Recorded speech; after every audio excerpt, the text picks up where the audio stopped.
Good evening, everyone in the room and also online. We're here all today to try and refocus the narrative on electric vehicles back to the long-term opportunities that we do believe lie ahead for Europe over the next 15 years, looking at the headwinds we face today and powering the shift through them. We've had a summer of bad news in this discussion. We've had apparent sales slowdowns. We've had investments cancelled in the battery supply chain. And we've had news or threats of job losses from some of our automotive titans. This has been very much the subject of debate in Brussels over the last weeks. Just last week, Thomas, there was the plenary debate on the automotive crisis where a lot of MEPs were giving their views. Our ambition with this debate is, again, to try and refocus onto the opportunities. Thanks to you who found your way through the labyrinth of the Parliament to join us today for this discussion. We've got coffee and water on the side of the room, and yeah, we'll get going. My name is Chris Heron. I'm the Secretary General at AVERE, Europe's e-mobility association. Hi everyone, I'm Lucie Matera, the Secretary General of ChargeUp Europe. Very nice to see you all here. Hi everyone, I'm Thomas Pellerin-Carlin. I'm a newly elected MEP. I'm working in the ITRE and ENVI committees. And I'm a social democrat also. Okay, so there are three things that we would like to do with you today, with Chris, with the panelists that we have, that we're happy to welcome. The first thing we want to do is to refocus the debate on where we think it needs to be, which is on the long-term economic opportunities in e-mobility. We also want to be properly identifying the headwinds our industry is facing. And then, of course, we want to be offering actionable policy solutions that you can take away after the event. And we're going to do that with 4 stages with you this evening, ladies and gentlemen. The first stage will be the introductions, where Thomas, our host MEP, and Lucy, myself, will provide some framing remarks in terms of our views on the challenges and opportunities ahead. The second stage will be to invite our 3 panelists onto the stage, 3 e-mobility frontrunners, for a debate on their own opportunities and what they need to unlock the business plans that they have. I should say at this stage that Beatrice Jordi, our planned speaker from the European Commission, unfortunately pulled out of this debate at the last minute today due to some short-term urgencies within the European Commission. The third stage will be to have a Q&A with you, our audience, when you will give your questions and comments to our panel. And then the fourth stage, to close it off, will just be some forward remarks about what we need to do now to tackle this change together and also with those outside of this room. The event is planned to finish at 7. We're going to try and be as efficient as possible with time, and if we can finish before then, we definitely will do. Without further ado, though, I'd like to hand over to our host, Thomas Pellerin-Carlin, for his opening remarks on this important discussion. Thomas, the floor is yours.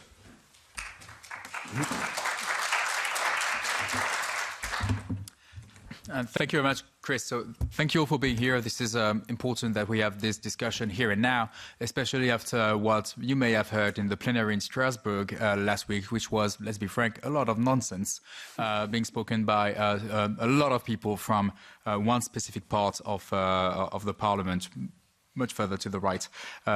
So thank you for being here. It's important that we can have an informed discussion here in Parliament to make sure that we take the best decision for the interests of the Union and of the 450 million people that we represent here. So I want to thank you for being here. I'm happy to be hosting this event. I also want to thank MEPs like Giorgio Gori who are here. And it's important that MEPs also attend those discussions. What I want to do for the introduction is to frame this a little bit historically and then politically. For those of you who may not know me yet, I've been in politics for 7 months now. But before that, I was a researcher for a decade, and I've been teaching at the College of Europe and also at Sciences Po. I'm still teaching actually at Sciences Po Paris every Friday morning. And this Friday morning, I will have a 2-hour lesson on clean mobility in Europe. I'm not going to do the 2-hour lecture, but I just want to emphasize historically where we're at. And I want to bring us back to where we Europeans were in 1899, the year where the first car ever managed to go beyond 100 kilometers an hour. And so the fastest car in human history in 1899 was an electric car. a Franco-Belgian Hamilton, it's also Belgian, so I need to mention that, a Franco-Belgian car called the Jamais Content, which translates as the Never Happy. And after that, there was actually a lot of reasons why we could have chosen to develop electric cars in the early 20th century. But as you know, it's the internal combustion engine technology that was chosen. And I do emphasize chosen, because a technology is not something that falls from the sky. It's something that is chosen by a group of people. And here also in Parliament today, we are making choices about which technologies to support and which ones to slow down or even to suppress from, let's say, the portfolio of technologies in use in a given society. I could say many things about that choice, but if you read the press from the early 20th century, one of the reasons why the electric car was not chosen, it was because it was silent. And a car that is silent was actually a flaw, because people in those days who were making those choices, kind of the Elon Musk of the time, they liked noise. And they thought that the electric car was, and here I'm quoting, too effeminate, which is really a bad word in an early 20th century speech. So that choice was made. And then over decades, an entire ecosystem was built. And it was built by also public policy choices. The German highways, for instance, were built first and foremost for military reasons. It was built by the Weimar Republic in the early 1930s. And then a lot of them were built in Western Europe and in Southern Europe in the 50s and 60s and gave the car the role that it has today. And there was also a lot of investment in the entire supply chain that for the internal combustion engine goes from drilling oil in what used to be European colonies and then became independent countries to the maintenance of the cars, where a lot of very specific jobs were created in order to maintain this very fragile engine that is the internal combustion engine. And now we are talking about many things about clean mobility, but one of those, which is the purpose of our discussion today, is that technology shift to go from a technology that served us well for more than 100 years towards a new technology, which is the electric engine, regardless of whether the energy is coming from hydrogen or battery, but the electric engine more specifically. And why are we having this discussion? I see at least 4 reasons. The first one is for climate change. The main debate we're having is on a regulation that is called the CO2 standards for cars. And that's because one of the drawbacks of the internal combustion engine, as we know, is the fact that it emits a lot of CO2 in the atmosphere. And whenever we have schools that are shut down in Sicily in spring because of lack of water, that's a result of climate change and therefore also an indirect result of the car emissions that have been produced over the last decades. The second reason that I see is for energy security. If we continue to use and to burn a lot of oil, who will benefit? Who are the geopolitical powers that benefit from us Europeans consuming more and more oil? Saudi Arabia, the Islamic Republic of Iran, the Russian Federation. Not our best friends, to be clear. And still today, we continue to buy Russian oil at around, I think it's around €500 million per month that we give to Vladimir Putin for his oil. If we were to shift towards the electric engine, or more broadly, if we were to have a lot of political choices to reduce European consumption of oil, this would actually bring down the oil price on the global market and therefore reduce the capacity of Vladimir Putin to wage his war on Ukraine. Not only because we Europeans will stop buying Russian oil, but because we will send a signal to the market that future oil demand will be smaller, and therefore the price of oil will be slightly lower, and therefore the revenues that Vladimir Putin uses to threaten European peace, well, not even to threaten, to destroy European peace, really, would be reduced. The third point is about our industrial future. It's clear that now it's clear that technologically the electric engine is better than the thermal one, or at least will be very soon. It's more reliable, cheaper to produce, and the car is cheaper to run on electricity than it is on petrol. About a month ago, we had a hearing that was organized by the S&D, the Social Democrat members of the ITRE and the Entrant committees. And we organized the hearing. There were many speakers from trade unions, for instance, but also someone from a big European car manufacturer who told us that, quote, we are one generation late compared to the Chinese when it comes to the electric cars. And the same guy from the same car manufacturer then told me that we need to postpone the CO2 standards regulation. And I struggle to understand, if we are late, how is postponing going to help us? But let's be clear, we are late. We have underestimated the Chinese. They've taken a lot of advance when it comes to the electric car and the electric engine. We need to speed up in order to remain competitive in our global economy, because you know, as well as I do, the importance of the automotive industry for our jobs, for our also our family members. My own cousin is working in the automotive industry. And the fourth and last point, which I think is not often mentioned enough, is the importance of the electric car for social justice. We have a big division in Europe between the people that are, quote unquote, the winners of globalization, that live in big cities like Brussels or Paris or Berlin, take your pick, and people that feel that they are, and sometimes they are, the losers of globalization. And they tend to come from places where I'm come from, rural Normandy. How can we build a system that benefits them, that increases their purchasing power? One part of the solution is actually the electric car. Because if you need to do, which is my father's case and my mother-in-law's case, if you need to drive 60, 80, 100 kilometers per day to go to the dentist or to go to work, it will be far cheaper for you to do that with an electric car. And therefore, we need to build a system that allows the working men and women of our rural territories to access the electric car. And so I'm going to end on that. As an MEP, obviously, as I said yesterday in plenary, I will fight to maintain what was done in the Green Deal. That's the very least. But I want all of us not only to be defensive, but to be offensive. What can we do better? When can we do more? What is the kind of investment framework? How should we use the Social Climate Fund, for instance, to make sure that small electric cars become accessible for the working men and women that are the backbone, not only of our economy, but also of our democracy? Thank you.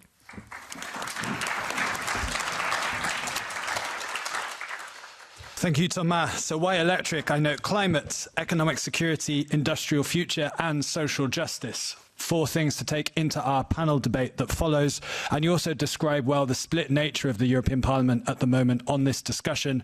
And we saw a very emotive debate last week. You said it was crazy. Often it went beyond facts on all sides. And it was, so our interest, I think, as organising associations here is to put that focus on what you say. What are the solutions and the actions that need tackling to address some of the headwinds and keep this focus on the long-term opportunities? And Lucy and I will now spend less than 10 minutes of your time to provide some framing remarks on this debate ourselves. But before then, if you change the slide, Chiara, we also wanted to get a picture of you in the room and the audience and when you stand, because I think this is also useful for Thomas and it's useful for our panelists that follow, just to check if where the audience stands on these discussions. So we have a question for you. It's going to be asking you for a show of hands, and that's following last week's Parliament plenary debate on the automotive crisis. What's your view on these headwinds? We have 3 options for you. The first, these headwinds are severe enough that we do need to question the speed of our 2035 transition. Certainly not Thomas' position or ours on the stage, but maybe some people in the audience. Number 2, the middle ground. These headwinds are concerning, but we believe they can be addressed ready for 2025 if we take the right policy action now. Or number 3, more the optimistic options. We shouldn't dismiss these headwinds, but they also shouldn't be a distraction from what's already an achievable 2035 trajectory. So let's see some hands in the air. We'll start with option 1. If you're option 1 and you believe we do need to question the speed of the transition, please hands in the air. Okay, so we see we're a room of friends. Option 2, the middle ground, concerning headwinds, but we can address them with action now. Hands in the air. Okay, I'd say 50, 60%, would you say? And the last one is the optimist in the room. These headwinds shouldn't be dismissed, but our trajectory is already achievable. Hands in the air for the third option. Okay. So I would say as a room, we're about midway between number 2 and 3. Thomas, did you put your hand up? Which so So obviously, prize like that of all three, but I could vote for one because questioning the speed can also mean accelerating it. We won't get philosophical, but I think, so between us, I think this shows we're a room of mostly friends of the transition. Some of us do believe more concrete action is needed, but I think also when we have our panel discussion, we can also discuss what do we need to do for those outside of the room who are questioning this and what can we do collectively to make that happen. But now, as mentioned, Lucy and I will give our short framing remarks on seizing e-mobility's growth potential. And the initiative, we've called it Opportunity35, which is basically what we're discussing today. How can we collectively put the focus on the long-term opportunities that lie ahead in this transition? We started this work over the summer before a lot of this debate started in the Parliament, but we'd like to keep that focus as we move forwards. So Lucy, please take us away. Right, so many of you across the political spectrum in this room probably share the same objective to deliver decarbonization and growth together, right? So not one or the other, both together, right? For that, we must, and we actually can, establish a strong European automotive value chain in 2035 and beyond, ensuring electrification remains an engine for growth and jobs in an industry that is today a strong provider of both. Crucially, this vision of delivering decarbonization and growth together is shared by CEOs in the European automotive industry. I'm not going to read all of those quotes today. They're all telling the same story. Electromobility is the right way forward, economically, for the climate, and very practically for more and more customers, in the wise word of the CEO of Volkswagen. E-mobility is already mainstream, as many of you already know, with a strong market dynamic already in place, right? So at the end of 2023, you had 22 more times EVs on e-road than 4 years before. You also had a very strong growth of EV charging infrastructure, both public and private, to well over 7 million charging points today.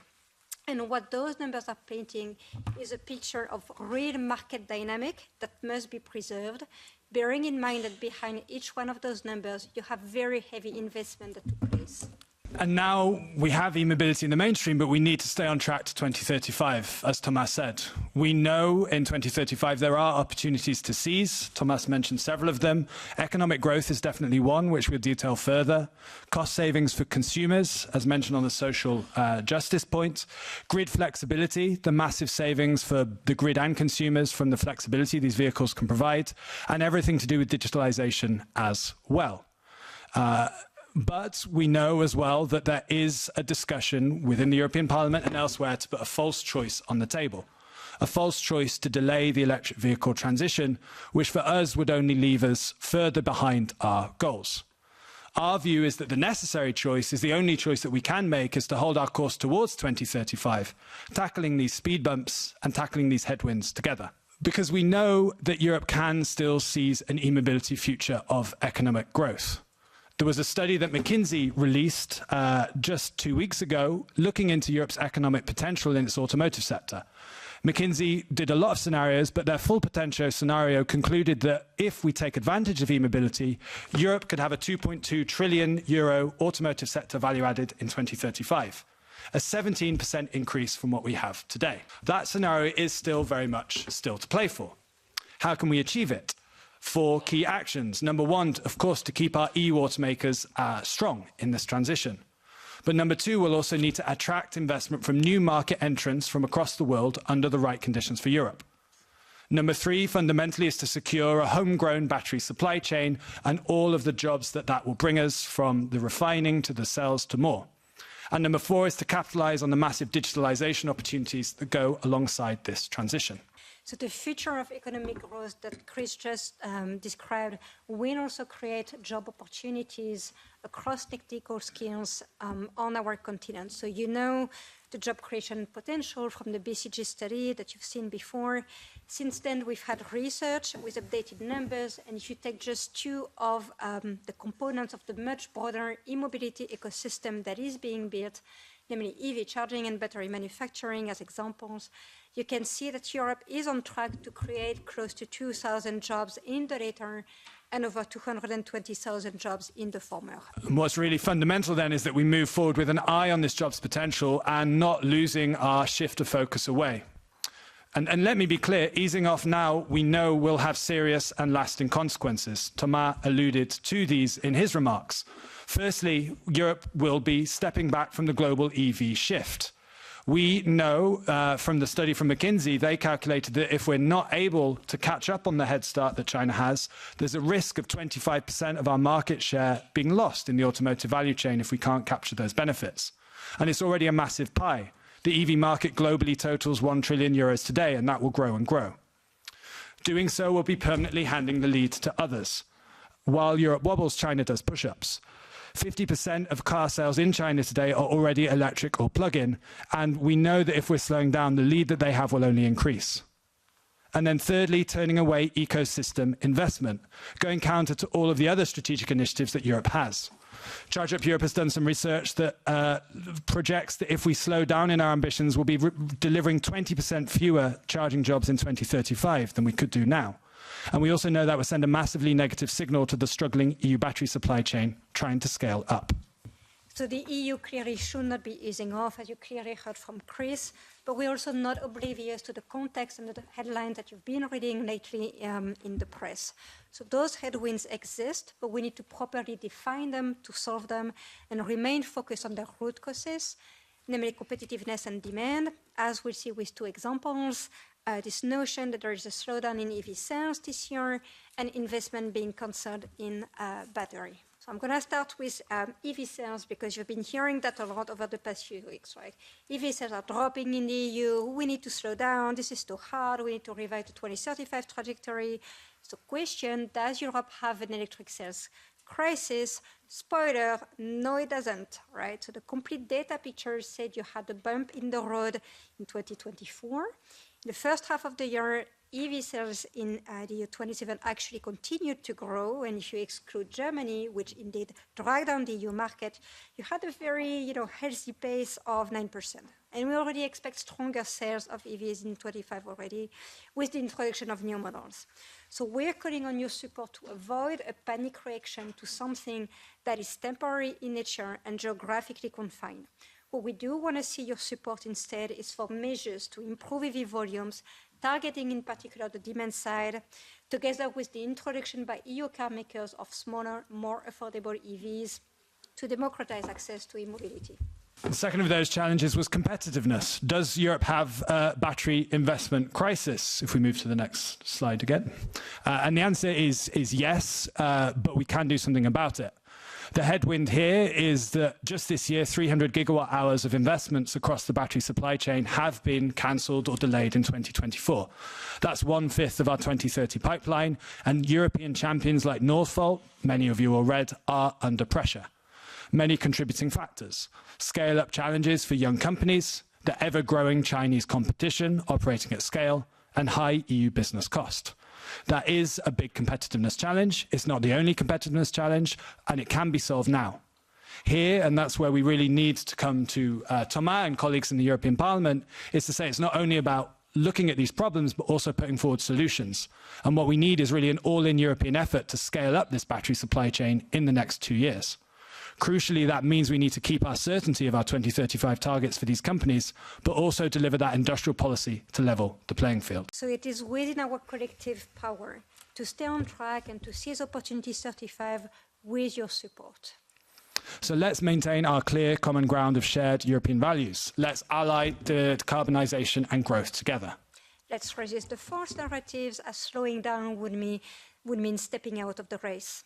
Let's follow our shared pathway to achieve real, lasting transport decarbonisation, EU 27-wide growth and decent jobs for all, showing that these three things are not needing to contradict each other, but should be delivered together.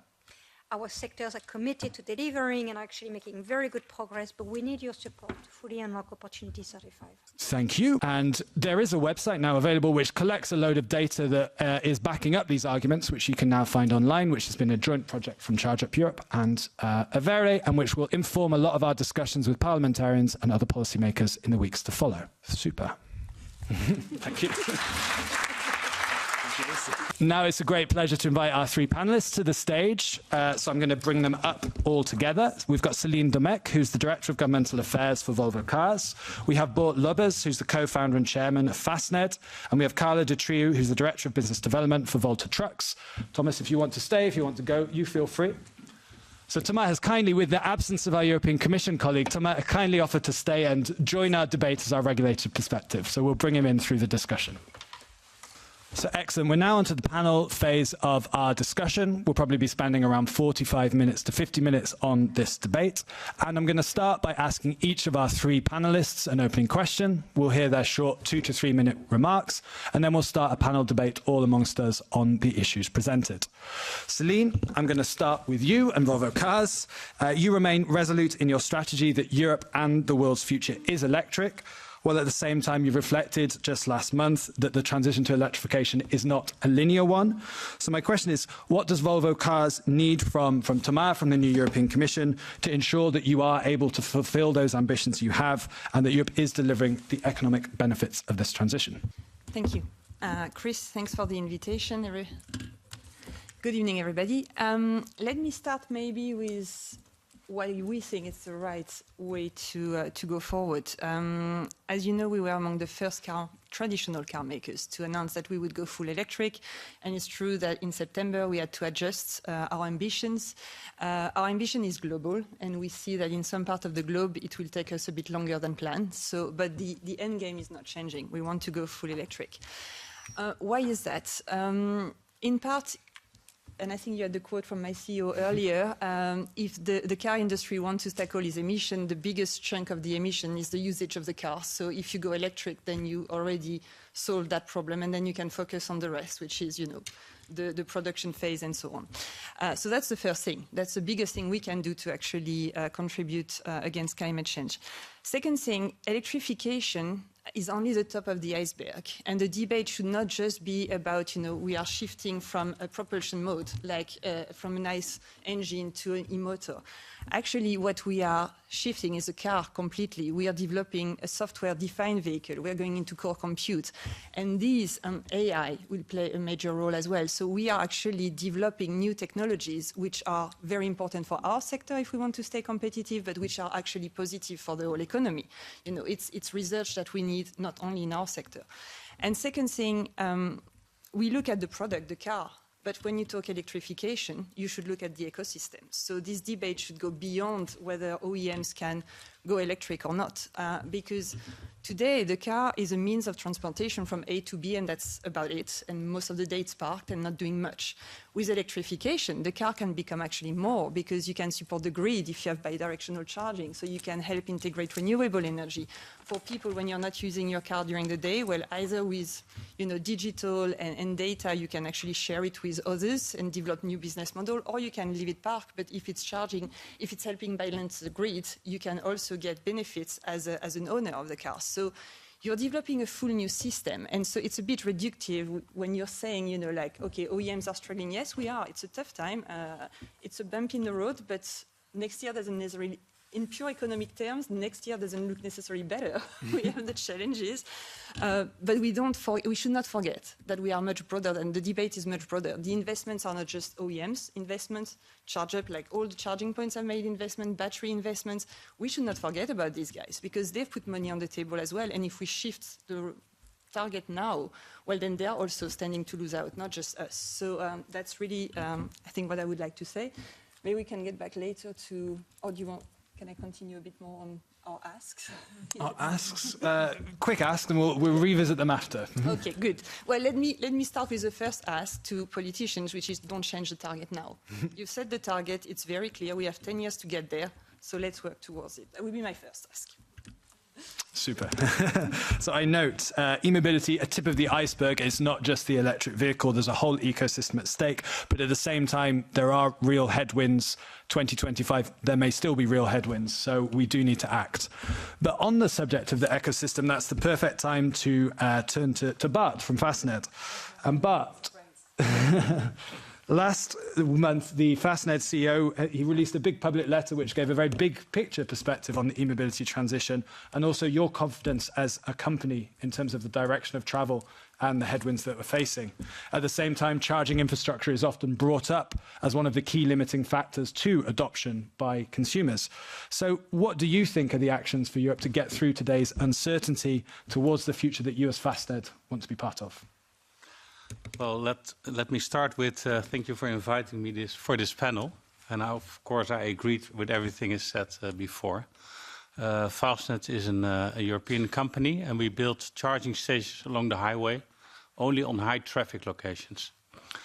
We started the company 12 years ago because one of the reasons was my father, who passed away, drove an electric car, a converted electric car. They took the gasoline engine out and they put an electric motor in. Of course, there was only AC charging, so he got stuck very often. Had to plug in at a bar or a farm. And then I saw a small news item that there was a small startup at the Technical University of Delft in Amsterdam. They were developing fast chargers, DC chargers. So I went to this company and they said, well, you're at the right moment because we need an investor.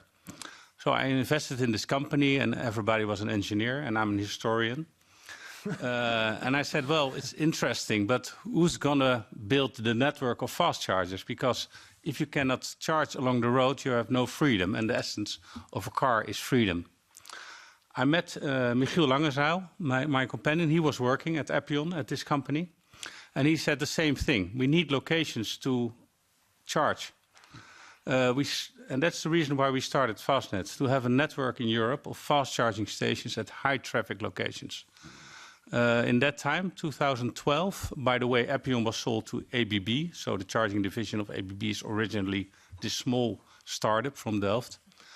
And we made a plan and we said, okay, we're going to focus only on fast charging stations, large fast charging stations with multiple chargers on high traffic locations.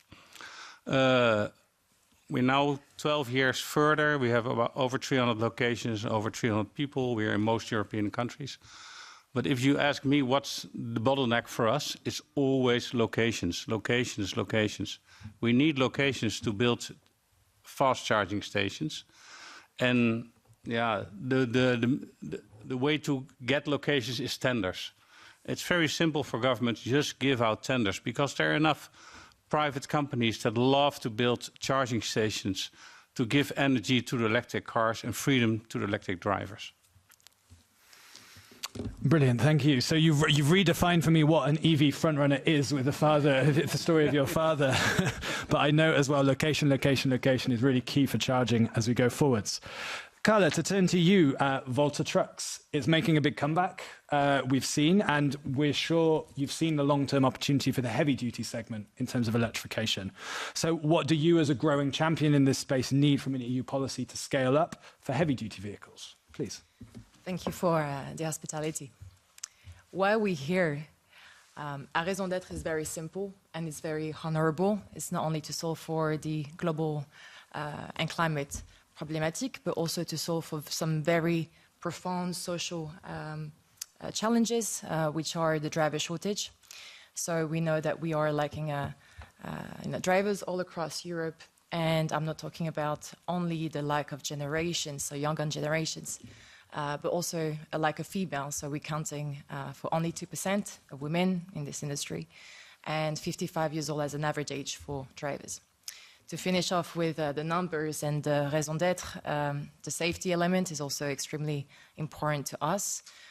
We are selling big trucks, 16-ton trucks, and these are, in London, responsible for 78% of fatal accidents, despite it being only 4% of the traffic. As you said, we've experienced a very interesting challenge. Interesting in the sense that it's a great learning curve for us as a micro element within this very large ecosystem, but it should also be an important lesson for this market. Exactly a year ago, I had the same passion, but definitely not the same feeling because I had nothing to lose. I was sitting at the United Nations Investment Forum in Abu Dhabi, and 8 hours before, 950 people received this email saying, game over. Why game over? Because we were an aggregator. So we were sourcing components off the shelf from established industry leaders. And obviously, we made that mistake of relying on a single source of battery. The battery supplier themselves faced a very challenging chapter. And the ricochet effect it had on us was that we weren't able to raise our latest fundraise. We had raised 550 million euros to date, and we were in that last round, whereas we had trucks on the road, on the production line, on the customers' operations. It just highlights the importance of funding in this immature market. But with full of hope, we managed to get the business back on track, get new investors. We now have the production line up and running, and we're getting orders in. What we see, though, is a very slow or very a pace of adoption which needs a lot of support. But also, I think three main things. An understanding of how fragmented the value chain is, the transportation value chain. We sell to the very well-known brands, right? We sell to the UPS, the DB Schenkers. You guys know these very flashy brands, but the reality is, once you scratch a little bit the surface, you understand that this transport is delegated to majorly SMEs, operators that have 1, 2, 3, 5 trucks, that are looking at margins that are roughly around 2% to 10%, right? So we're talking about a transition that needs to be inclusive. This is my first point. Inclusion to operators that must have access to such technologies. Because we all know carbon emissions or carbon savings, I should say, are the new currency, but our customers for now are not able to access it. So understanding how we can develop frameworks or incentives on how to reunite and make sure that the transition is as inclusive as possible. I have 2 more points. I don't know if I have enough time. Good. Thank you. But be quick. Okay, I lost it. The next piece is making sure that we build confidence. I told you about our customers. Well, these customers unfortunately cannot rely on stop-and-go policies anymore. They need to understand that this is a future-proof scheme of regulations and incentives and penalties as well that give them the confidence to invest. The investment model is very different. We're not talking about a technology that you invest on the short term, right? Like the amortissement. Can somebody help me with this? Amortization? That's it. Amortization. Thank you. You must look at it on a long-term basis, right? So it's making sure that there's continuity in the regulations and in all the schemes that we put in place. And if possible, because we also talk to international organizations, making sure that there's homogeneity, that we try and make it as easy as possible for international organizations, because you go from, as we know, one locality to the other, one country to the other, or region to the other. Everything is extremely different. So how can we coordinate in a better way to make sure that our customers have an easier task? And I have a lot more complicated point, but I think we'll come back to this. Okay, we'll come back to the complicated point. But what's clear, clear from your story is the importance of, and we were talking about the ecosystem throughout this, and you've been part of an ecosystem which has had vulnerabilities to it, and this collective push to build up together is really essential. Yeah, the definition of resilience, let me tell you. And I know the importance of policy certainty as well. So we've heard from our 3 business speakers, different visions, different business plans for moving forward. Before we have a round of discussions, Thomas, any reflection from your side on what you've heard from our 3 speakers? So I hear the constant call for predictability, and it's always a question I was asking the people that were lobbying me to review, especially the 2025, let's say, implementation of the CO2 standards for cars, because they were asking for predictability and then asking me as a policymaker to do exactly the opposite, which was always a bit confusing. Reflecting on this, I think we need to understand also what's the situation. I'm mostly talking about cars now, car manufacturers, but car manufacturers had a field day over the last few years because they gained through impact of COVID, the microchips crisis, and people were struggling to actually buy a new car. And for pretty much the first time in the EU car making history, there are actually more demand for cars than they could supply, which is pretty much unheard of over the last decades.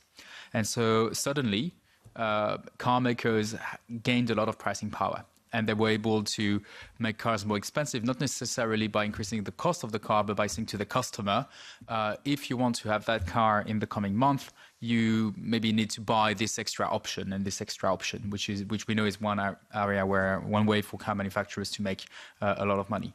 And so they became extremely profitable, far more than they were in, I don't know, the early 2010s, for instance. And I have the impression that a few people at the top of those companies thought that this was the new normal. And so we are in that situation, and this is like everything that I'm saying now is unrelated to the shift to electricity. It's just now we're coming back to normal. Microchips are available again, and we come back to the normal situation where there is overcapacity, or at least there is more capacity to build cars than there is demand for cars in Europe. And so the margins are going down. And car manufacturers, or not all of them, but at least one from my country, is blaming this on the European regulation, which is a bit puzzling. But here we need, and I'm going to end on the financing challenge, because it's a moment where they have car manufacturers have less money on the table than they had in 2020, 21, 22. They just come back to kind of the equilibrium, let's say, the natural equilibrium of the European car market. But this happens at a moment where they need to invest much more. And so that's a big challenge, and that goes beyond regulation. But how can we make sure that we have a genuine deal, clean industry deal or green deal, whatever you want to name it, where the shareholders of those car companies will accept that they're going to have a little bit less share buybacks, a little bit less dividend than what they got accustomed to. Because for a period, and I don't know, but you know better, of, 5 to 10 years, there is a need for the car manufacturers to invest much more, and that will they will still be profitable, but maybe a little bit less than what people expected a few years ago. Céline, maybe you could come in on, we've spoken about car manufacturers overall, but maybe any comments you have on that view of the market, but you also mentioned it is hard to sell electric cars at the moment. Why is that the case? What can change for you by next year that would make it easier for a company like Volvo to meet those objectives? Sure. I think at the moment it's hard to sell cars generally because so it's not just BEVs. We were just hoping that BEVs would sell better. And I think you said it's 9% growth if we remove Germany. I think we were hoping for, more along the two-digit kind of side. So it is a slowdown for what we had expected. But generally, the market is down because the economic situation is not good. And until the economic situation gets better and until the geopolitical context gets a bit easier and people regain a bit of confidence, it's going to stay tough. Regarding investments, yes, indeed, that's a big question. I mean, we have not given dividends to our shareholders for quite a while. And we have already announced that we will not do it until 2026 because every euro we earn is put back into our transition. And of course, it's tough, and investors are not always very happy about that. And if you look at the share prices of the automakers at the moment, they are not good, and ours are particularly not good. But that's a choice we've made because we need to invest. It can be understood that for other OEMs, the temptation to, get as much profit as they can from their traditional business is heavy, especially when the pressure from the investors. So that's something that, if can be tackled, that will help as well, to reward those who are willing to make this choice, not to give out dividends and to reinvest in electrification. But that's definitely one of the challenges for OEMs at the moment, that's for sure. What would be helpful? Any measure on the demand side.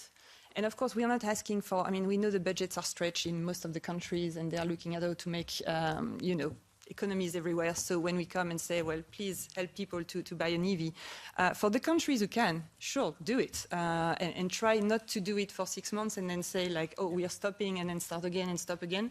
And when you can't give out money, you could at least try to have coherent policies that at least push towards the right type of motorization. An example, in Sweden, not only they stopped the bonus, Okay, fair enough. They said they would invest the money they saved into the charging infrastructure. That would be a fair deal. But then in terms of taxation, they switched and they made petrol less expensive. That's not the right sign. And that's, in a way, you're not bringing money in advance for the member states. You just give a coherent taxation policy and that would already be super helpful. You can have other measures. You can support charging points. If you can install charging points at home or in your street, that would also, help for that. If it's not to buy the vehicle, that would help as well. So any demand side measure would be welcome in the next few years because we need to go through this rough patch to be on the other side. And by the moment we will have made our investments and we will be ready to be full electric, we foresee profitability. And we are quite confident that our competitors can be as well. So it's really getting us through these few years until we are at the point where we can be full electric. And then profitability will be there. Then you look at the bigger picture. And then, of course, energy prices, if they could be more competitive in Europe, that would help. And, of course, we need the supply chain. We need the supply chain here.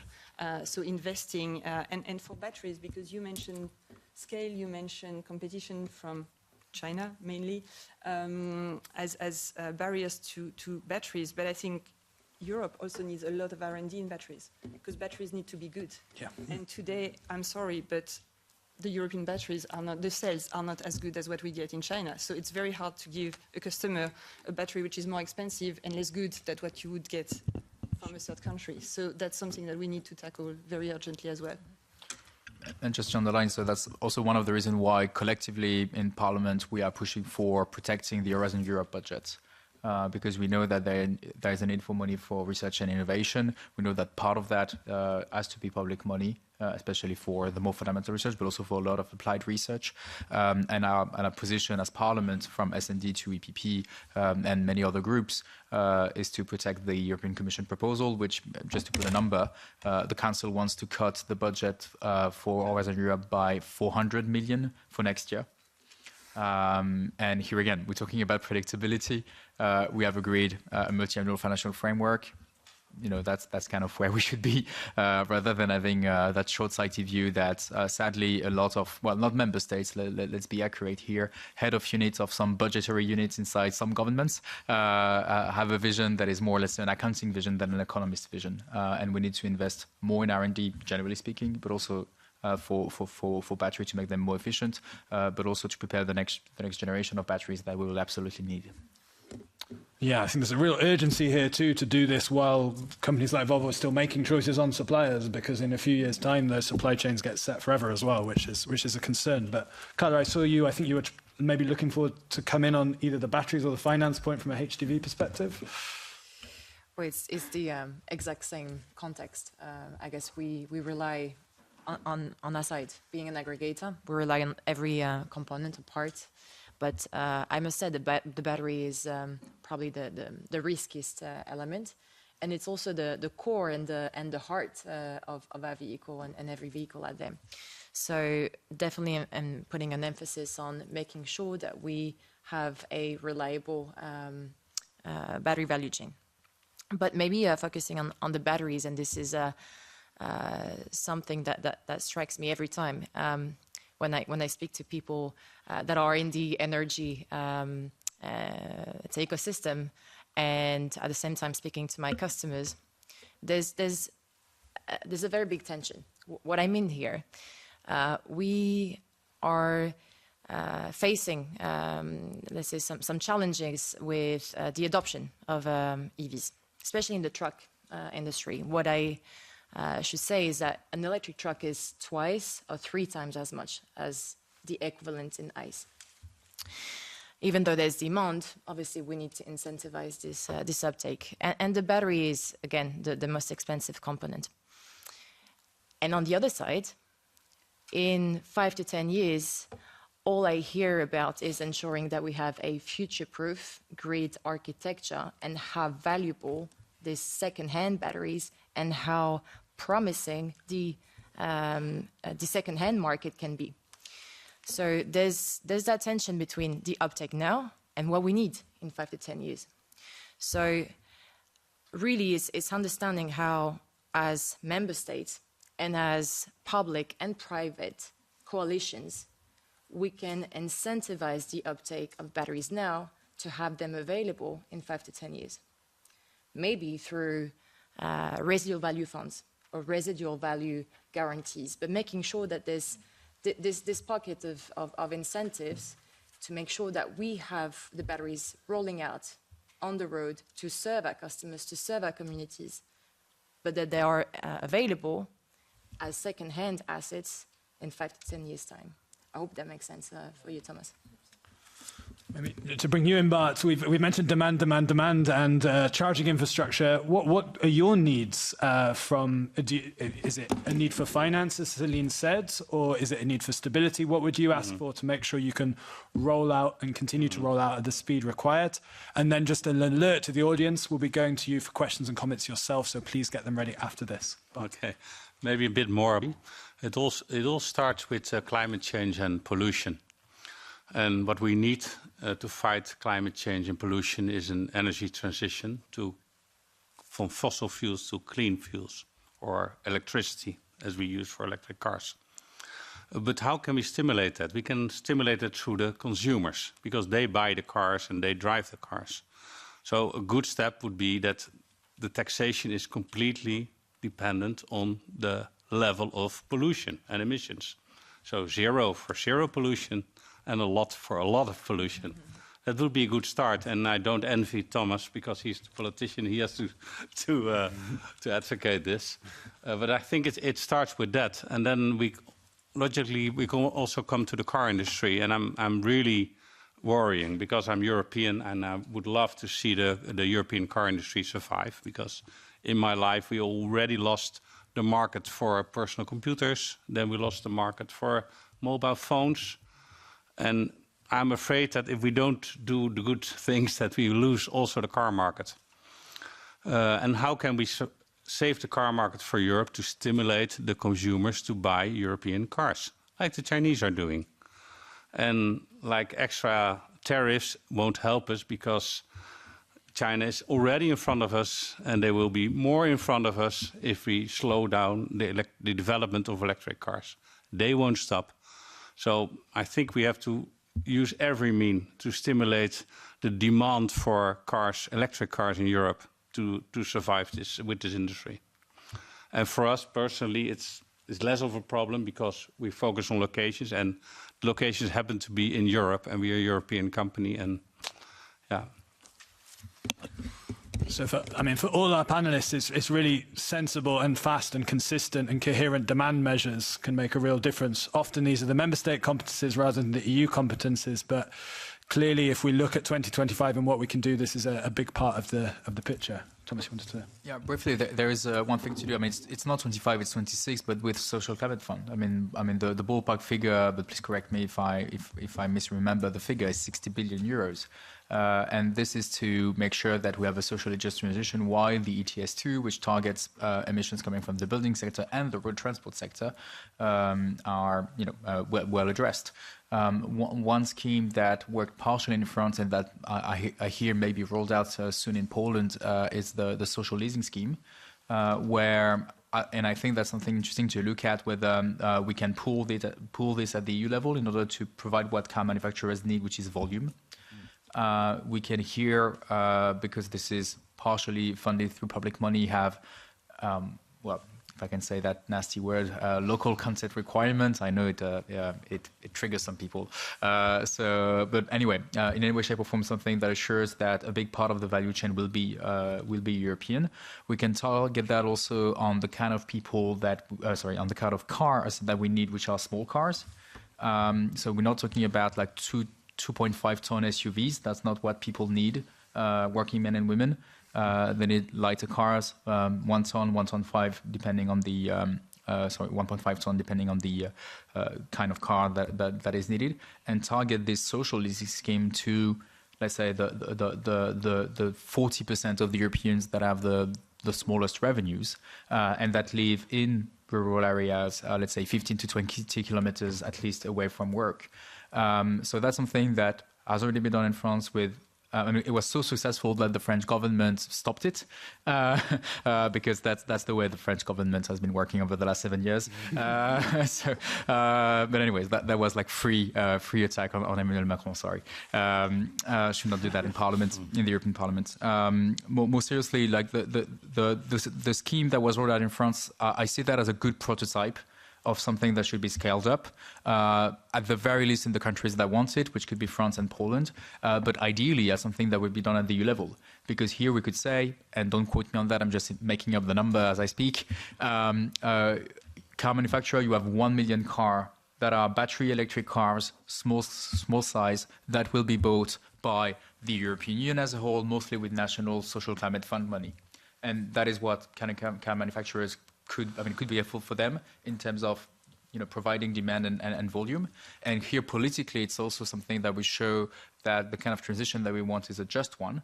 It's just for workers because those will be mostly manufactured in Europe, obviously with components that can come from abroad. And it will be also socially fair in the people that will benefit from those cars that are working men and women living in the rural areas that feel forgotten by the European Union, and sometimes rightly so. And I think, the best way to make sure that someone change its own feeling is actually to prove that feeling is not founded. So we need to do something that is visible, and that kind of social leasing scheme for European workers could be helpful. So visible and a thoughtful use of the tools available to us right now. And as you say as well, there's a lot of member states in Europe, and there are some good examples across those member states to learn from. There's also a lot of bad examples, but potentially bringing up the good examples to European level is good too.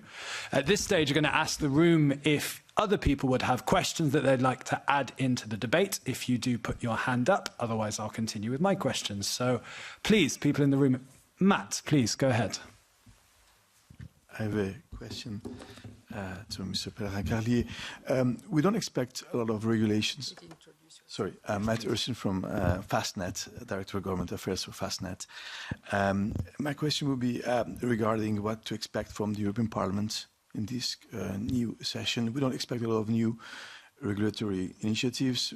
So obviously we are expecting certainty and clarity regarding the existing goals, but there are a couple of still initiatives that are of importance, and one of them is greening of corporate fleets.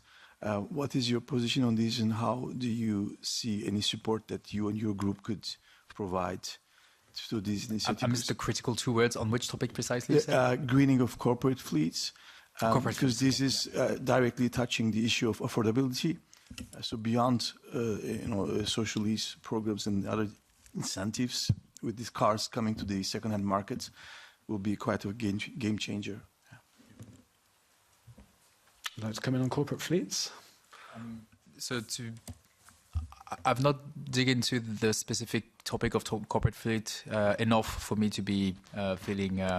Let's say at ease to give you an answer. So just saying that I will specifically look into that also with my good friend Bruno Tobak, who is from Belgium, because I understand that there is a specific Belgian dimension to the corporate fleet here. But maybe to provide a broader answer on the issue of democratization of the electric car over the past decades, any kind of technological improvement in the car industry came first for the more luxury cars, and then it kind of trickled down. That's one of the few sectors where trickle-down economics actually works. It really trickled down, and the example for that is, for instance, air conditioning used to be a luxury, 30 years ago, and now it's pretty much the common thing that you have. And even the people that buy a Dacia now complain that they don't have air conditioning if they did not specifically order for it, because we grew accustomed to that. So in the long term, the electric car will be democratic through the second-hand market, and obviously the faster, and that's where your corporate fleet question comes in, the faster we can, the more we can accelerate that process, the better.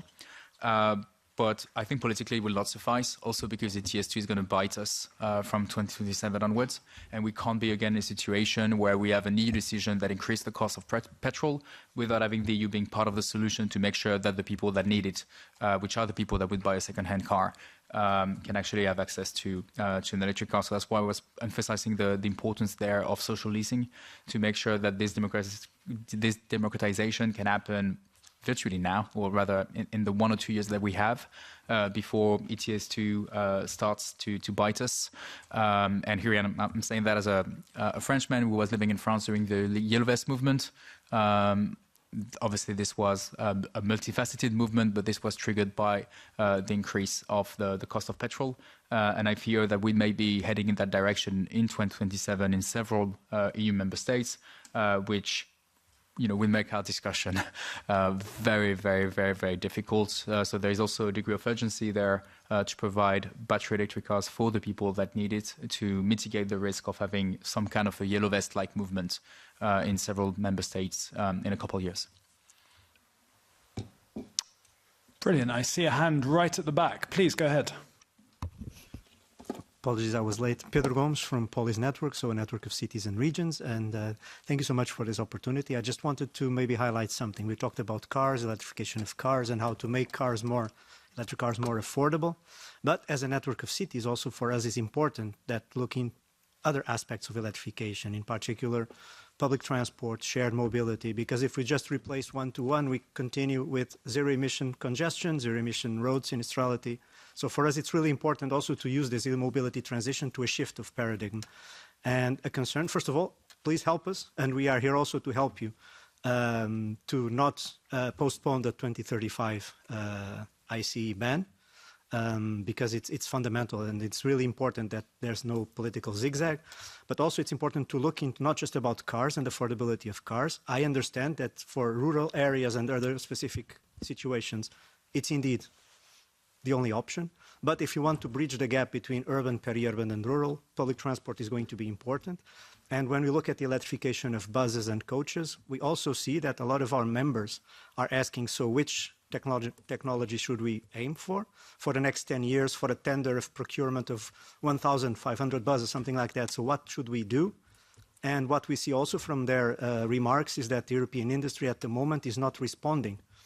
So they get kind of pushed by price and quantity to purchase, for example, Chinese buses, so not just cars. And this is also a big issue that I hope that in the Social Climate Fund discussions, for example, this is not just about helping people vulnerable or people in risk of transport poverty, which is now the concept, are able to afford an electric car, but also making sure that we provide options. And these also include electrification of other forms of transport, so public transport and others. I see that Carla wants to come in quickly, and then maybe Thomas again. So Carla. Thank you. And maybe Thomas, to give some context, we see the same thing at a micro level in our customers' depot. So when a fleet manager wants to purchase an electric truck, usually they're expected to do the exact same job as its ICE equivalent. So they basically try and replace, and when it doesn't do the job, they get frustrated. But I think this is where the opportunity to have digitalization and decarbonization coming at pair, and really looking at the data, and instead of doing as we've done it for the last 20 years or 50 years, really take the opportunity to do something different. So it can be dimensions, it can be means of transport, it can be looking at how we do our operational routes. I'll give you an example. We work with a retailer, a very famous retailer, that usually takes its hundreds of vans across a specific city. Instead of doing the same thing but with electric vans, they take a truck, a 16-ton truck with about 40 meter cubes, and they load it with parcels. And instead of having, again, 100 vans, they have 4 cargo bikes coming at the back of the vehicle, and the vehicle is going around this specific city and sitting and stopping in strategic spots. And this cargo bike is doing the last meter. And this is just sitting down, brainstorming, how can we do different? And we can find solutions. And I'm sure it applies to all passenger vehicles and all sorts of transportation. Maybe to highlight this comment. Yeah, 100% agree with the need for a paradigm shift. Since the topic was very much focused on the car, I really stayed on that topic. But since you give me the opportunity to broaden that a bit, the fun thing about me being an MEP now is, as I was a researcher for 10 years, like you can check what I what is my opinion, because like this is public information. Like I wrote papers for years, and I didn't change my mind on 99% of the stuff, and then the rest obviously is linked to the need to update one's thinking over time.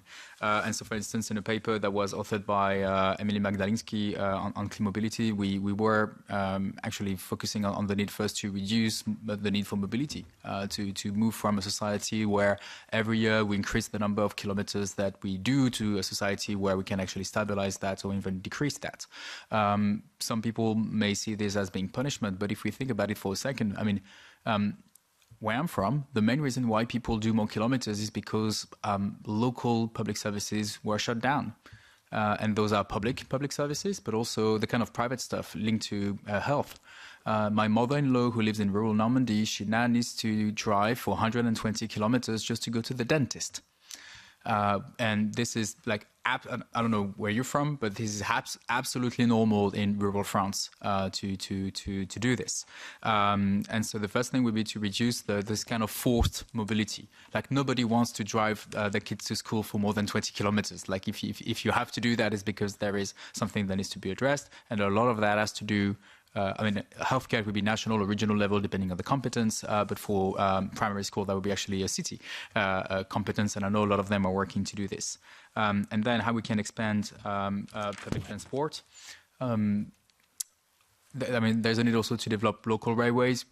In Europe, we've invested a lot for the kind of high-speed train that I just took to be here, so I'm happy that it exists. But we also need to develop the kind of local railway that will connect cities that you guys have never heard about, Bernières-sur-Mer and Mézidon-Canon, for instance, which are two small cities, one in the north and one in the south of Caen, which is 100,000 inhabitants back in Normandy still. So that's central. Cities also have a big role to play in, if they can, in order to pull demand for electric buses and make sure that those buses can be made in Europe. When we were campaigning during the elections, we visited an electric bus factory in Cléon, which is close to Rouen, in the northeast of Normandy. And it's interesting, the story of that industrial sites, because that is really the heart of the Renault thermal engine historically. That's really where Renault has been producing its thermal engine for a bunch of cars. And they continue to do that, but now they produce much fewer thermal engines, and so they have more space. Part of that space is dedicated to build on the same site the electric engine, and part of that space was freed up. And now what's there is an electric bus manufacturing company. And they settled there because the city of Rouen said, if you settle there, we're going to buy 100 buses, which... the electric bus is something that is, let's say, far less automatized than the car. So 100 buses is significant in that specific field. And I think this is the kind of approach that we need to have there. And finally, on e-bikes and cargo, this was mentioned, but that's kind of, we tend to forget, the role of logistics there. I've been looking at the investment done by Geoffroy de Roux de Bézieux, who is it was the president of the MEDEF, which is kind of the French version of Business Europe or the BDI or Confindustria, depending on where you're coming from. And he has invested a lot in e-bikes, and especially for cargo. And I think that's also a promising field. And here, I don't really know what an EU policymaker can do, but I've got a lot of ideas about what local policymakers are already doing and could maybe do more to provide, let's say, more space for this kind of diverse mobility that goes from, heavy trucks to light bikes and everything in between. Thank you. One question. We're running to time nearly. I just have one question for the panel to answer before we move to closing remarks, and that is maybe that, the elephant in the room is that we are a room of people who more or less believe the same thing, because the polls showed that, and there is a large group of people outside of the room, maybe even with the majority in the European Parliament, that completely have a different narrative for the e-mobility shift. It's anti-consumer, it's anti-European, it's anti-jobs, it's pro-Chinese. So maybe a question to end with is like, what can we do about the level of misinformation in the rest of this debate, which is happening outside of this room, which is proving to be quite powerful and dominant? And maybe just panelists, all three, can come in, and we'll hear from Thomas, and then we'll go to closing remarks. So who wants to take that question first? But you're leaning forwards. I think most of the people... Oh, thank you, Carla. I think most of people in this room have the same experience that seeing is believing, and then the first time you're in a Tesla, you believe it. Electric car is just better, and now it has to become cheaper. And then it's better and cheaper than a fossil fuel car, and that's the best argument. Okay. Carla, would you like to? Well, same. You know, I noted down on my iPad, take a Volta Zero to the Parliament to show Thomas and his crew that it's here, because there's one in Brussels, and you have to see it to believe it. Yeah. So yeah, one is with our customer PPD, who works for IKEA here in Brussels. IKEA having to be net zero by 2025, so it's happening. What I want to say to these people is. What we should do as a group is to keep, I don't really like this word, but educating them about the opportunities that lie ahead, and really keep inspiring them, because we tend to forget, yes, there's a lot of hurdles, yes, there's a lot of challenges, but this is a profound industrial revolution for us as member states, and it doesn't only imply industrialization. It's a social transition. It's an environmental challenge. I mean, it's so wide that we have to grasp this opportunity, and I think the only way is to keep inspiring people again. Inspire and show. Céline, what would you add? I think one voice we didn't really hear yet, and I don't think they are maybe in the room, is the suppliers. And I think that's really one part that we need to tackle. And I thought of it because you mentioned Cléon, and that they could, give part of it for buses. If we are an OEM, when we changed again to a full electric plant, we didn't lose jobs, because we switched those who were losing their job on the traditional assembly line, we put them on a new battery assembly line. So we reskilled them, and we have grown. As an OEM, you can do that. I think as an OEM, it's fairly possible. It's investments, it's time, it's not cheap, but you can do it. You can transform your workforce so you don't lose them. If you look at the suppliers, the picture is much grimmer, let's be honest. I mean, if you're an SME and all your life you specialized in one piston for a combustion engine, and you're not going to miraculously do something for the e-motor. So that's really what we need to have on board. And if we want this transition to be just, we really need to find solutions for them. And it can be, retraining to move them to other industry. But then the problem, of course, is that if it's a region, in, I don't know, Germany, central Germany or South Portugal, and the next opportunity for batteries is in northern Sweden, you're probably not going to, move them around, and they're probably not going to be very happy. So that's going to be the main challenge. But we have 10 years. So that's why on our side we're saying, don't stop, don't slow down.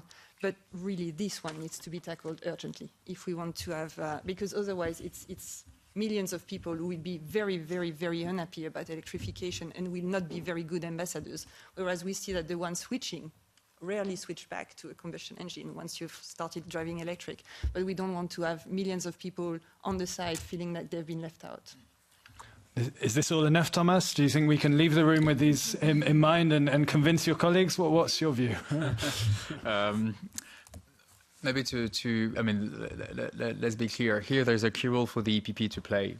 The European People's Party has been one of the two, if not the most important backbone of European democracy since the very beginning of the European Union. I'm very confident that if they choose to have a conversation with the other parts, the other political families, including my own, but also the Liberals, that have been, again, the central coalition for everything that we've achieved, that put Europe, from the ashes of World War II to where we are today, then I'm very confident, because I know that the pragmatic voices inside the EPP will win, and I'm confident actually the majority of the EPP members are pragmatic people. But if for some reason that are linked to party politics, and maybe someone who wants to get revenge, and therefore make an alliance with the far-right groups, then I'm worried. But I'm not only worried, I'm actually not worried specifically for car manufacturers, for the entire European Union project as a whole. Because that is an alliance that would be made with people that are against the European Union. Speaking of Viktor Orban, who I had the unpleasure to see in Parliament last week in Strasbourg. If you want to know if something is pro-Chinese or against China, just look at where Orban stands. He is against the electric car. even if as China has invested a lot in the electric car chip supply chain in Hungary. So that's one way to be certain that this is not specifically pro-China. I think maybe something that could be helpful is to remind us of the mistakes we made in the past. Like we Europeans, we are at our best where we remember the past mistakes and we learn from it. That's what the entire European Union is about, learning from past mistakes. In a, let's say, less dramatic reference than World War II, where were we in 2010? We were the global leader in solar panels. The best companies were European companies, a lot of them German. And there was a choice to not provide fair competition. There was a political choice done by the Council more than the Commission and the Parliament. The Commission was on the right side of history there to let the European PV industry fail. We lost more than 100,000 jobs in only 2 years in that sector. And now we are entirely dependent on supply from China. We should not repeat that mistake, especially in a sector that is far more important than just PV job-wise, which is the automotive industry. And so for that, we need to act. We need to have a comprehensive policy. We need demand-side measure. Some of that would be the social leasing scheme. Others would be, also the CO2 tariff regulation is a demand-side measure. We need support for the supply, especially for battery manufacturing, where we are struggling because of the Inflation Reduction Act that was adopted in the US, or rather, let me be accurate, because of the lack of EU response to the Inflation Reduction Act in the USA. We need to have an industrial policy to ensure also more solidarity between the different components of the supply chain. Not all car manufacturers are very nice with their suppliers, to say the least, and I know that from personal experience in my own family. And we need also to have trade measures that are there, and that's why I'm very happy to see that the Commission is willing to use its trade power to make sure that there is a fair competition. And when some people are telling me that, yeah, but if you put too much taxes on Chinese cars, then the Chinese are going to invest in Europe and produce those cars in Europe, I'm like, great. They have a lot of technological advance, and we know that also having their investment in Europe could be helpful if it's done smartly to have a European supply chain that is made of European companies, but also of Japanese, Korean, Chinese, US companies that once they settle in Europe can also play a positive role in making sure that we can make, to make the European car industry great again. Thanks. I'm not going to open the Pandora's box of a discussion around China tariffs with 5 minutes to go in the conversation, but I do know, and I think it's a key conversation coming, is how to make that investment in Europe the right kind of investment for the supply chains, the technology transfer, and everything else. But to maybe take a step back and wrap things up, I think it's clear from this discussion is that we're at an almost existential moment for the future of this EV shift in Europe and the industry base that we have.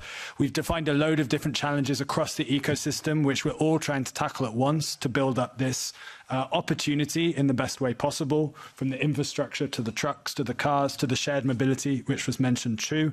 And we're doing it in a difficult place because it's been clear we're running behind other parts of the world too, and we have to catch up. Clear across this panel is 2035 and the direction of travel is necessary and has to be kept for the investment certainty it brings and much more. Now the real question, I think, is how can we turn that into these actionable solutions for taking steps forward on demand and everything else? And so there's a lot of work for us to do ahead together with Thomas and his colleagues and everyone here in Brussels. What I'm going to do now is just ask our panelists for their last remarks.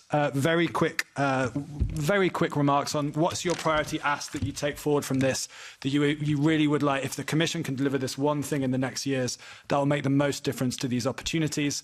And then we'll give Thomas the last word to see us all out. So, Céline, what's your one last closing remark here? Just one. I have a long wish list. Then I would go for, apart from not moving the legislation, obviously, I would go for invest in key technologies that we need in Europe, the whole value chain. Brilliant. Value chain. Bart. A bit longer. I'm very happy that I sit here with Volvo and the trucks, with Volta Trucks. Because in the end we are solving this chicken and egg problem of the OEMs and the charging companies. I'm also happy with Mylens here in the room. But for a solution, I think you really have to stimulate the OEMs and the consumers, the companies that buy the trucks, that buy the trucks. That's quite complicated. I think for the other parts, the charging company is not complicated. Just give out the tenders. It doesn't cost anything. It's just organization. Carla. We're committed, and we want to work as a united force with our competitors as well. You know, and this is where I see also a major opportunity in this industrial policy. There's enough market for all of us to flourish, and we should all collaborate to make sure that we build these healthy foundations of a future-proof supply chain. So again, we call ourselves now the Phoenix. You'll see trucks hopefully in Brussels soon. Make sure that you send us some photos. So thank you to all from Lucy and ChargeUp and myself for joining us today. Thomas, I'll give you the last word. Are you encouraged? Have you given you material that you can use now as you go forward? Give us your key takeaways in the next 3 minutes, and then we'll let everyone go. Thank you. Thanks. Three quick points. Sorry, but first, thanking you obviously for being here. I think this was a very nourishing conversation that we've been having. So I take the first point, which is protect the existing legislative framework. Obviously, that's what we need to do. Let's be clear, the best way to ensure that is that the Commission does nothing. So yeah, we are kind of in a situation where we are talking with the candidates who want to be Commissioner. We're like, on this tiny bit, can you do nothing like that? That would really be great, which is, so something I did not expect to do as a parliamentarian. Second thing is the issue of investment. I think one of the very last pieces I wrote as a researcher was analyzing the impact of the Inflation Reduction Act on European competitiveness. And at the end, I said, we need to build kind of our response, and whatever you want to name it, but if you can name that a clean tech investment plan if you want, or a competitiveness fund for all care. But to have the things that are really providing what the Inflation Reduction Act does, which is besides the quantity of funding that matters, the quality of the funding, the long-term perspective. Because I mean, economists know that, like the kind of stop-and-go policies are not ideal. And nonetheless, that's what has been done, with a lot being done during the COVID times, and that was great. That was kind of the go part of the policies, and then the stop that came in Germany in late 2023, but that is also coming in different countries in different ways, even if Germany was really the trigger point, I think, for the whole discussion we're having now, 1 year after the Bundesverfassungsgericht delivered its ruling cancelling 60 billion euros of German public spending, a lot of which, in the end, was taken away from electric cars. And my third and last point is more a call for you guys in the audience, also to play a role. It's much simpler for me as an MEP if, when I'm meeting my colleagues from other groups, that at least we can start our discussion based on a shared understanding, a shared diagnosis of what are the challenges. This is super helpful, and then we can do what politicians do.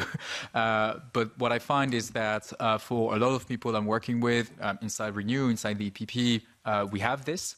But for some others, I'm starting the conversation. I'm like, oh God, we need to zoom out, and we need to review stuff that I thought that I did take for granted actually before the conversation.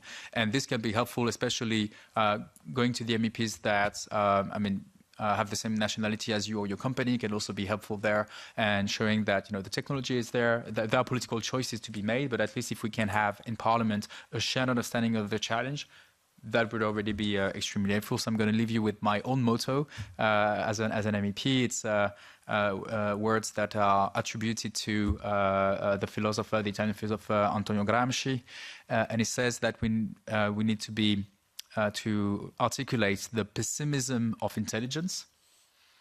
And if we're intelligent, we can be somewhat pessimistic about the political situation where we are now. So we need to articulate the pessimism of intelligence with the optimism of the will. And I think that's what we need to do as Europeans. Here again, we Europeans, we managed to do a lot of great things. Peace in Europe, the euro, just to mention a few things that were done and that were, if you think about it in those times, they were crazy ideas, but they made that happen with a lot of will and a lot of hard work. And I think we need to do the same for the electric cars, but more generally for making the entire European Green Deal a reality for Europeans. Thank you, Thomas. Thanks, everyone in the audience. Thanks to our speakers. We have an inspirational quote to take away with us. Let's make this the start of a conversation, not the end of it. Thank you.